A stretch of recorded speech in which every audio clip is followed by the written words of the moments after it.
Today's charges reflect yet another example of China's ongoing and widespread lawless behavior and our refusal to tolerate it. Simply put, it's outrageous that China thinks it can come to our shores, conduct illegal operations, and bend people here in the United States to their will. In this case, once victims reported China's harassment to the FBI, we began a multi-year investigation in order to bring the perpetrators to justice and vindicate the rule of law.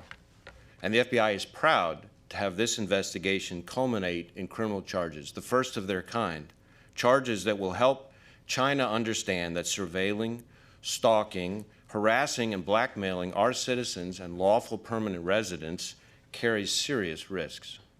That message is particularly important because the sad fact is that this was hardly an isolated incident, and China's tactics have been appalling. As Assistant Attorney General Demers described, Fox Hunt is a sweeping bid by General Secretary Xi and the Chinese Communist Party to target Chinese nationals here in the United States and across the world who are viewed as threats to the regime. In another case like this one, when it couldn't locate a Fox Hunt target, Chinese government sent an emissary to visit the victim's family here in the United States. And the message they said to pass on, the target had two options: return to China promptly or commit suicide. And what happens when the Fox Hunt targets do refuse to return to China?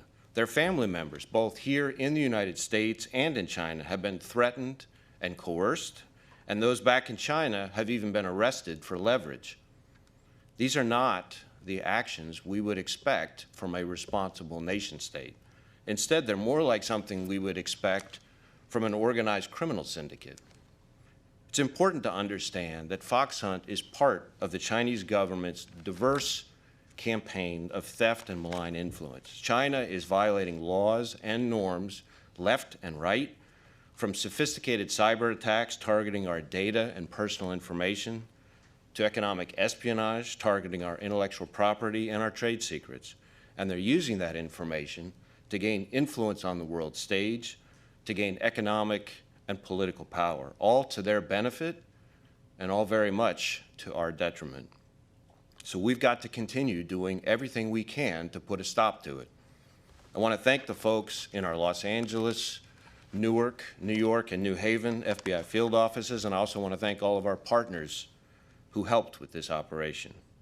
At the FBI, we know we can't do it on our own. We need a whole-of-society response because China is determined to leapfrog the United States and become the dominant global superpower by any means necessary. Now, before I wrap up, I also want to remind you of something I've said time and again. Our concern isn't with the Chinese people or with Chinese Americans. Our concern is with criminal acts committed at the behest of the Chinese government and the Chinese Communist Party. The FBI and our partners throughout the U.S. government will hold China accountable and protect our nation's innovation, ideas, and way of life with the help and vigilance of the American people.